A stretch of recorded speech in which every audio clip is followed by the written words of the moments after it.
So Google finally announced their Pixel 3a and Pixel 3a XL phones. These are phones that start at $400. They're new mid-tier phones, which on paper, when you first look at it, the reaction might be like, these are not particularly impressive phones, right? If you look at the market right now in 2019, there are a lot of really competitive phones at that price point. For $400, you get stuff like the Redmi Note 7, you can get the Pocket Phone. Both of those are quite a bit cheaper than $400. Even the Samsung S10e, if you go on eBay right now, you can get this thing for like $480, which is not that far away from $400. And if you look at the paper specs of any of these phones, they just wipe the floor with the newly announced Pixel 3a. But this new Google phone is doing something a little bit different. So Google, this time around, they made a phone that kept manufacturing costs as low as they could. So instead of a metal and glass body, it's using plastic. It doesn't have IP water resistance. It's still probably water resistant to some degree, like it's not gonna melt when you use it in the rain, but they didn't spend the money to get that thing officially certified for an IP rating. It has no stereo speakers, it has no wireless charging, and it also has a very mid-tier processor. So if you care a lot about specs, you probably aren't interested in this phone, because the moment you start looking at the gigahertz, the gigabytes, the gigaflops, the giga anything, the moment you look at those specs, this phone is done. If you live in Asia, you're probably not interested in this phone, because a lot of the options out there in that $400 or $500 range are just so much better on paper than the Pixel 3a. It really does have a lot of mediocre features. It does have a headphone jack, and it does have Google's super clean software, but most importantly, the thing that Google's banking on is that it has the famous Pixel 3 camera in a $400 phone.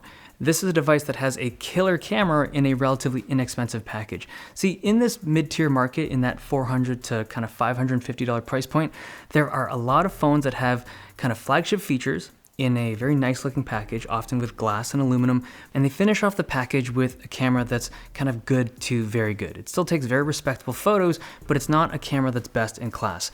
And that type of model where they do that kind of setup with the mid-tier pricing and kind of great features and all that stuff with a mid-tier camera, that's a very common model. A lot of phone companies have done that. Some companies out there have built their entire business around flagship killing, right? They take these really high-end specs and they price it for a mid-tier price point, and then they package it with that not so perfect camera.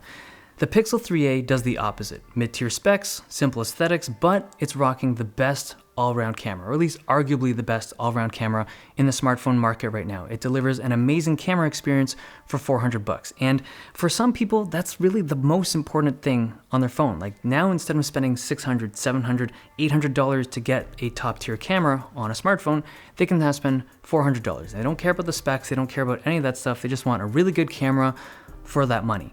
And that's Google's idea, right?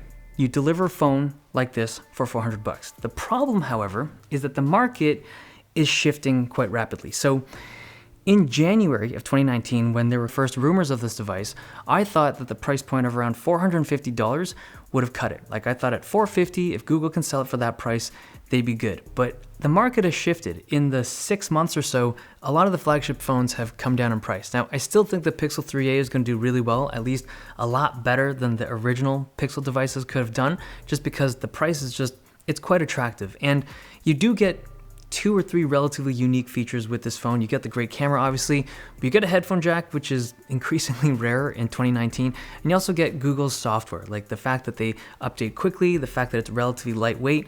It's a great package, in my opinion, for a lot of people. Anyways, I'm excited for the Pixel 3a. It's not like something that I want to purchase personally, but I think it's going to move a lot. I think a lot of people will enjoy the phone. But if you're interested in buying one, you got to know what you're losing and you got to know what you're gaining for that $400. Okay, hope you guys enjoyed this video. Thumbs if you liked it, subs if you loved it. See you guys next time.